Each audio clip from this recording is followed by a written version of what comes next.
Hello everybody. Today I'm going to be reading from Mrs Hinch. Hinch yourself happy. All the best cleaning tips to shine your sink and soothe your soul. Chapter 2. How it all began. The whole Insta craziness began when Jamie and I moved into our house in July 2016. It is the first place we've owned and we saved up for it for so long. Renting and saving at the same time is so hard.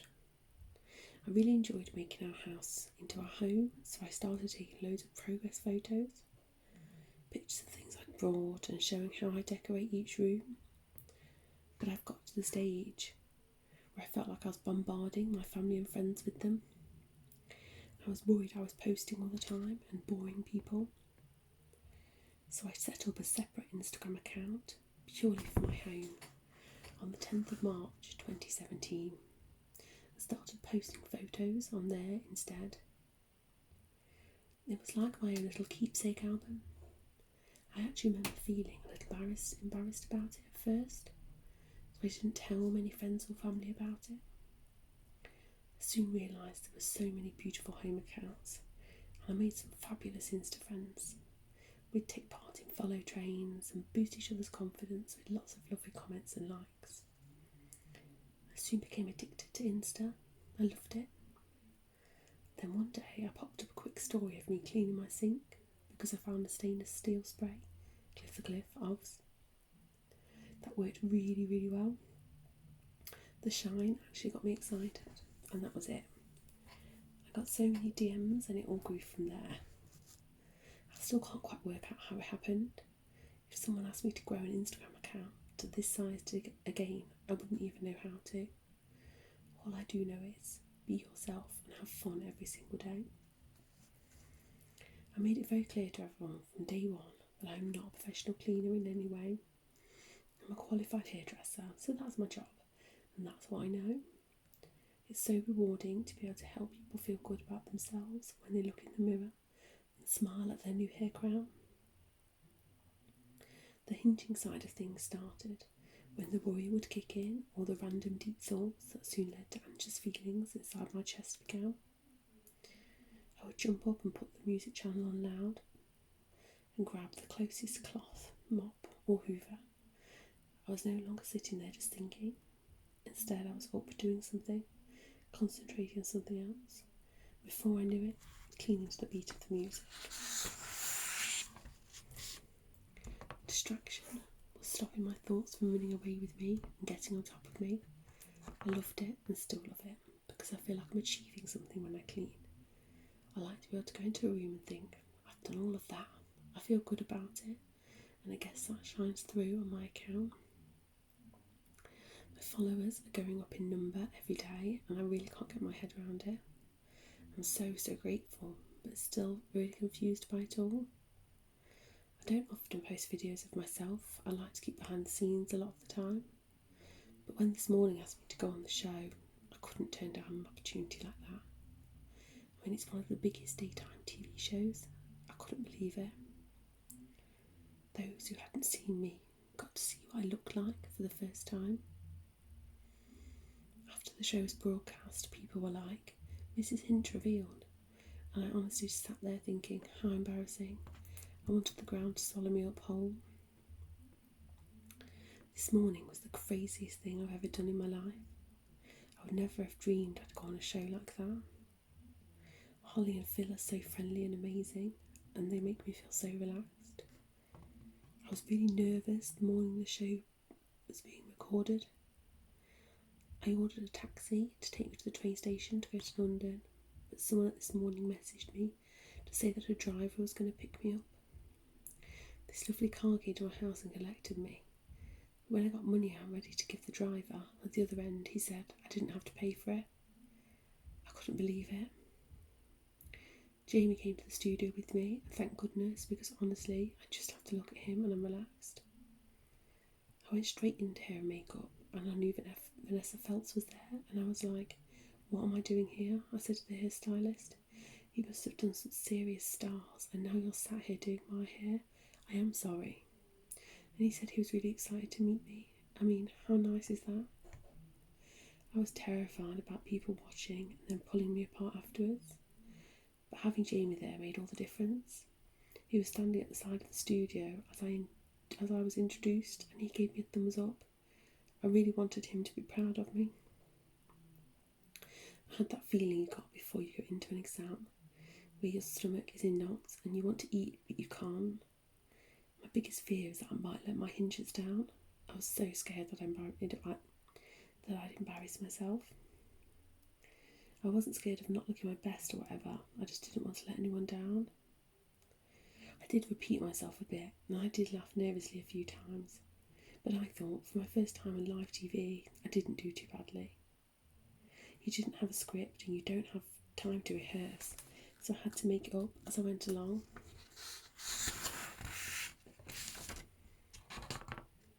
I know it was only for a few minutes, but it was one of the scariest things I've done in my life.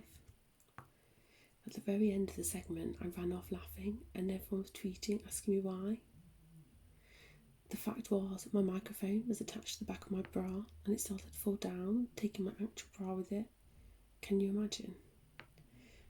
I felt the microphone start to go when I was cleaning the oven, and I thought, oh my god, I'm going to lose my bra on live TV on top of the oven. I thought it all finished and we'd gone to an ad break, so I said to Phil, I'd nearly lost my bra, Phil. I was holding it up and he was bent over, cracking up once I'd explained to him. Then Holly started laughing as well, and I ran off to try and avoid flashing anyone. At the end of the day, I got through it. Live TV doesn't always go to plan, does it? My fan pages went crazy with support. Yes, I actually have fan pages on Facebook, can you believe it? Because I can't. It really felt like the Hinches were a part of my extended family. Someone said they felt like an excited mum while they were waiting for me to go on, and other people said they were crying because they were proud to be Hinches with me. It honestly melts my heart. I did get some trolling, but I expected it. You can't do a massive show like that and not get some sort of criticism. Someone called me a sick scum, which was awful, even though I know I don't deserve it because I'm not hurting anyone with what I do. Those things still sting. My account just started as a fun thing and it kind of ran away with me. All of a sudden, people were using my name to advertise cleaning products, host giveaway, advertise their business, and I was getting all these emails asking me to do collaborations, promotions and shout-outs for them. It was crazy. My phone was roasting hot, my head just couldn't keep up. I wanted to try and do it on my own, manage it myself, but I didn't fully understand the business side of things like legalities, briefs, contracts, etc. I knew I wanted to work with some of my favourite brands and even get merchandise out there for my Hinches, but I had no idea how to go about it. I even tried to Google everything for myself. Agencies then started contacting me and asking if I wanted them to represent me. If I'm honest, I didn't even know what that meant. I didn't know what an Instagram influencer or an Instagram talent, as they call it, was a thing. But anyway, I met with a particular management company, Gleam. They just felt right. I mean, it felt so odd because why would I have a manager? But it felt like I needed some support so that I could concentrate on what I really loved, and that's my cleaning stories and my Instagram in general. Being with an agency hasn't changed my Instagram because I refuse to let it. But I do feel less anxious about what I do when I'm offered working opportunities now. One day I was shining my sink and having a laugh, and the next my followers had rocketed to well over 1 million. I really didn't know how to deal with it all.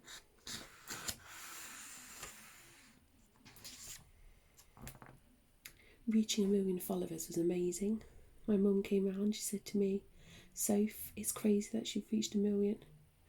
Then she paused and she was like, what is it you've done, kiddo? I stood and thought about it and then replied, I don't actually know, Mum. A company called Light Up Love London had told me that if ever I hit 1 million followers, they would send me some light up letters to take a photo with. At the time I was like, nah, that's so far away. Then one day I got 61,000 followers in a day and I was thinking, hang on a minute, I reckon I can do this. When I hit the big 1 million on the morning of 18th of October, I got so many messages on my phone. My phone was red hot. I even felt slightly scared to look at the notifications. I called up at Light Up Love London and told them when I was a few thousand off the million, and then they said they'd drive the letters down. I couldn't believe it. They put them up in the garden, and my friend Trace was lying in all sorts of positions trying to get some decent shots of me. I was on the ground, she was on the ground, she was stuck in the wall, she was balancing on one leg. She worked hard in the garden that day. She had to hold a chair still so I could climb up to one of the letters. It was windy and I was blowing all over the place. We were laughing so much, we always do. I got some fab pictures and I got 165,000 likes on the shoot we used for Instagram. I couldn't believe it. I was overwhelmed that people were happy for me. It confirmed the loyalty and the bond that I genuinely feel I have with my hinges. Trace and I celebrated that night by ordering a greasy takeaway, and we sat on my living room rug. Yes, my pride and joy rug. Eating cheesy spuds, burgers, pizzas and kebabs. We even popped to the shop for a cake and candles. It was one of the best days of my life. Getting my blue tick to show my account was verified was madness too. I remember it so clearly. I was hinching my bedroom windowsill when a follower messaged me and said, "You've done it, Mrs Hinch." My first thought was, what have I done? And then she sent me another message saying, "You've got a blue tick?" "Yes, mate. Shut the front door." I felt like I'd been given a Blue Peter badge. We used to get Kellogg's swim badges to sew in our swimming costumes at primary school to show we'd passed a certain level, and I can still remember that feeling of pride. When I got my first one, it was like that all over again. I mean, Beyonce's got a blue tick, mate, and now so have I. It's possibly the only thing we've got in common, but I'll take it. Hinching has also made it into the Urban Dictionary. I was cracking up when someone told me, and I was in total shock when I saw it. When I told Jamie, he replied, "I'm in the Urban Dictionary." Oh, I certainly is. To be fair, I did congratulate him, because without his name, I wouldn't be Mrs Hinch, would I? Part of it says, "Cleaning cloths and products are very often given names, which are mostly chosen by Mrs Hinch. I spent today hinting my home." Hilarious. People who have watched my stories or read about Mrs Hinch in the press have often asked me what happened when I ended up in hospital just before I was supposed to go on my honeymoon in 2018, so I'd like to tell you the real story. The papers claimed it was exhaustion from appearing on This Morning, but that couldn't be further from the truth. My mum's side of the family have a blood condition known as protein S deficiency and factor V Leiden, which is a blood disorder that causes the blood to clot, so it means I've got an increased risk of developing abnormal blood clots. I know I had this blood disorder mildly from tests I'd had in my early teens, but I didn't think it was that bad. I didn't even need medication at the time I was tested. But then, one day I got a strange pain in my lower back, so I went to see a chiropractor. It wasn't easing up and they couldn't work out why I had this pain. A few days later, I went to open a new Savers store in Witham, Essex, and so many hinges came along. It was amazing. I still can't thank you enough for taking the time to come and see me. We were having so much fun taking pictures. I even signed bottles of Flora. But after an hour, I felt like I needed to sit down. The pain in my back and my left leg brought me close to tears. But I thought to myself, what if they think I'm too posh to stand? So I tried to stay on my feet for a bit longer. All of a sudden I said to Jamie, "My leg's gone dead, I can't feel it." So I sat down and stretched out in front of me, and it was about 4 times the size of my right leg. Funnily enough, that's when I knew something wasn't quite right. I went back to Tracy's house as it was only around the corner and she called an ambulance. I went to my local hospital in Chelmsford where they did a full body scan, and as soon as they got the results they put me in an ambulance and blue lighted me up to St Thomas in London.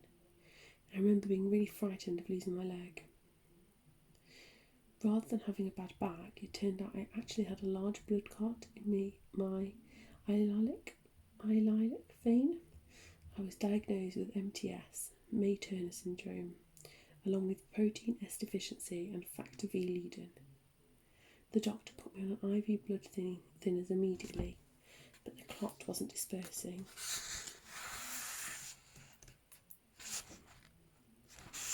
My leg was getting bigger and they were worried that they'd have to operate.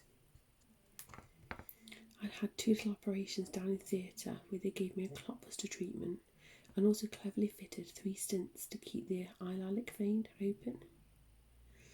I was in hospital for over a week in the end, and I was a little bit underweight from being ill. Also, when I'm nervous, the weight drops off. So they fed me up and said I needed to gain weight before I was able to leave. It was really a terrible week, but the hospital couldn't have been kinder to me.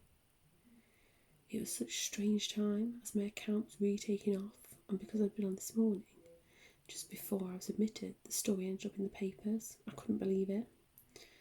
Reading incorrect stories about yourself is the most frustrating feeling. One night on the ward, the lights were switched off and I just burst into tears. My phone notifications were flashing like mad and I thought, what's happening here? What's going on? Why are people writing about me in the papers? It was so mad. I also missed hinching so much because it helps me keep my mind focused, and I'm not joking. To be able to dust with Dave or mop with Vera was tough. I looked forward to the ward cleaner coming to mop around my bed every day. We had a giggle. In the end, I sat up in bed with baby wipes my mum had brought for me, and I cleaned a little wooden table that goes over my bed until the packet was nearly empty, just to make myself feel better. My mind was going round and round, so another thing I did to keep myself calm was to section out a tube of Smarties someone had brought me into different colours. That showed me how much I needed to hinch. My mind was doing somersaults. It was so nice when I was able to come home and cuddle my dog Henry again and smell my own home. I am now on blood thinners for life, but I was so lucky with the brilliant treatment I received, and I feel incredibly blessed. To all the staff who helped me, I thank you. I will be forever grateful. My aims are to improve my cooking skills and to learn another language. I really enjoyed GCSE French at school, and I would love to be able to speak it fluently. Jamie and I are also planning our house extension, which is a big thing for us. We'd like more space if our family is going to grow. There's bound to be a lot of dust and mess everywhere, which will need a lot of hinching, but it's going to be so worth it. The way I'll keep myself relaxed will be to keep all the rooms I can clean and tidy, as nice as they possibly can look. It will be challenging, but also a really good lesson in letting go for me. There's going to be mess no matter how much I hinch, and I have to accept that. Sharon Sharp will go and tend to the dozen during that time, bless her. Our plan is to have a dining room added, our lounge is going to be extended. I'm hoping I'll be able to have a fireplace fitted somewhere in the extension. I've always wanted one. I find them so cosy. Upstairs we're going to have 2 double bedrooms, one with an ensuite and one with large fitted wardrobes. I've only got one wardrobe at the moment, which I share with Mr Hinch, so a lot of my clothes are stored in drawers. As you may already know, some of them are in Henry's room, and that just won't do. I'm sure he has more clothes than I do. A couple of people have said to me that it would be easier for us to buy a bigger house, but this is where I feel happiest. Nothing will beat how I feel in this house. It's our home, and it's brought us so much joy. It's not about moving to somewhere bigger and better. To me, there is nowhere better than where we are right now. Not surprisingly, I plan to do it on a budget. I would love my hinchers to get involved in our house extension journey. It would be amazing if they let me know if they spot anything Mrs Hinch style that may look good in the new part of our house. I'll be flagging up what I'm looking for, and then if anyone is out and about and they see something that might work, they can let us know. I want us all to do this together. I've never done anything like this before. I've never started from scratch and had the opportunity to create something totally new, so I'm really looking forward to it. As for long-term plans, it's all about family for me. I love being a wife to Jamie. Being a mum would be a dream come true, and a good cook, well, that would just be a bonus. I'm so excited about having mini hinges run around the place. It's always good to have goals, and I find writing mine down helps me focus on what I want. I whipped up this page for you to fill in so you can do the same. Crystal pens at the ready, hinges. And then at the very end of this chapter, she's put a diary and asked the questions. What hobby would you like to take up? What home improvements would you like to make? What would you love to buy for your house? What's your best cleaning tip? What are your top 5 cleaning products? And what makes your house feel like a home? And that's it for chapter 2. Thank you for listening, everybody. Bye.